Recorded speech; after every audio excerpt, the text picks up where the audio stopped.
India has leveled up the test series by winning Edgbaston Test. This is the first time ever India has beaten England at Edgbaston. Very important, very historic. Me personally, this is the best time to watch Test cricket. It is very competitive, it is all attacking, and it runs all the way down to the last day, last session, and it's just enjoyable to watch. Last time I can remember this when Virender Sehwag used to play, and he used to make so many runs, and he won't care about taking the game long enough, soldiering through. So I'm happy that this fast cricket in Test cricket has been introduced and we are matching England's intensity. Very happy. So India came in this Test match losing 1-0. I don't know how. हम कैसे हार गए first test match. हमने बहुत अच्छा खेला, हाँ drop catches थे, पर मुझे समझ में नहीं आया.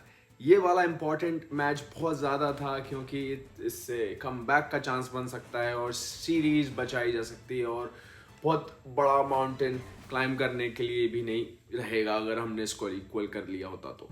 जो हमने कर लिया है और it is very important. Now let's get into the breakdown. So match start हुआ. फर्स्ट इनिंग इंडिया बैटिंग करने आता है और बहुत ही बड़ा टोटल लगा देता है. इसमें मेन कंट्रीब्यूटर्स थे यशस्वी जायसवाल, शुभमन गिल और रविंद्र जडेजा. पिछली बार की तरह ऐसा नहीं हुआ कि हमारी टेल ने साथ नहीं दिया. इस बार टेल पूरी लंबी हो गई. इतनी लंबी टेल जिसकी वजह से 587 बना पाए हम लोग, जो कि बहुत ज़्यादा इंपॉर्टेंट था. अच्छा टोटल. फिर इंग्लैंड आई. इंग्लैंड के इनिशियली बहुत अच्छा स्टार्ट रहा नहीं क्योंकि जल्दी विकेट्स हो गए. इवेंचुअली डेविड ब्रुक्स और स्मिथ ने 150 बना के काफ़ी कंपेटिटिव और समवॉट सेविंग इनिंग्स खेल के मैच में बनी रही. बट उसके बाद आती है इंडिया अगेन, क्योंकि इंडिया बहुत अच्छे फॉर्म में थी. अगेन शुभमन गिल फिर से सेंचुरी मारते हैं और this is the second time the highest total run scored by any player in a test match. तो ये रिकॉर्ड बनता है.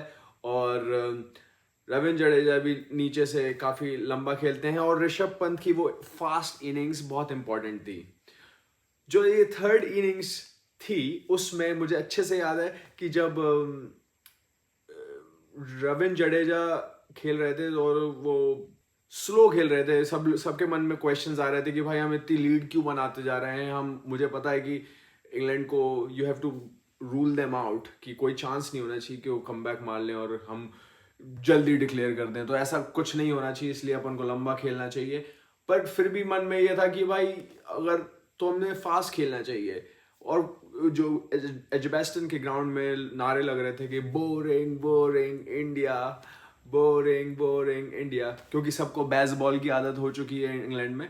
तो ऐसा बोल रहे थे कि भाई we are not playing for the win, we are drawing it, making sure कि इंग्लैंड का नामो निशान ना रहे इस मैच में. जो कि इवेंचुअली बहुत सही डिसीजन था, क्योंकि अगर अभी हम हार गए होते या ड्रॉ हो गया होता मैच तो हम लोग क्वेश्चन कर रहे होते डिसीजन मेकिंग में. पर इवेंचुअली अगर वो चीज़ फुलफिल हो जाती है, करेक्ट हो जाती है, तो हमें मैनेजमेंट को तालियां बजा के गुड डिसीजन और उन पे उनको कॉन्ग्रेचुलेट करना चाहिए इस विक्ट्री पे. तो हाँ, ऐसा ही हुआ. हमने 600 का टोटल फोर्थ इनिंग्स में दिया, जो कि कभी ऐसा होता नहीं है टेस्ट क्रिकेट में, बट हमने दिया. उसके बाद वो जो 3 विकेट्स लिए फोर्थ डे, वो बहुत ज़्यादा इंपॉर्टेंट बन गया था. तो हमने फोर्थ डे 3 विकेट्स लिए. लास्ट डे के लिए बस 7 विकेट्स लेनी थी हमें, गिवन कंडीशंस की ओवरकास्ट कंडीशन है और बारिश हुई उसमें. फिर भी मुझे ऐसा लग रहा था कि यार क्या हमने जल्दी थोड़ा लेट डिक्लेयर तो नहीं किया. बट ऐसा नहीं हुआ. इवेंचुअली आकाशदीप ने 6 विकेट्स लेके काम खत्म कर दिया, नेस्तनाबूद कर दिया एकदम प्रॉपर. अब आते हैं बॉलिंग पे। जो बॉलिंग इंडिया ने करी जैसे वैसे इंग्लैंड की बॉलिंग नहीं थी और इसलिए हम जीते हैं काफ़ी अच्छे मार्जिन से। India one by 336 runs.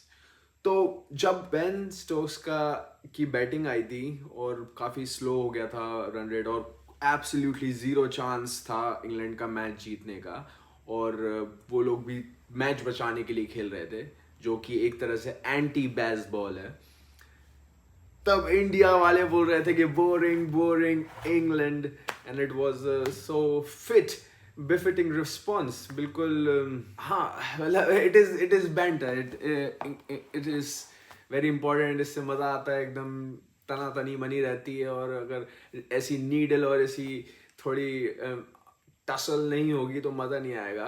But obviously it is a good sport, it is fun कि भाई जैसे को तैसा।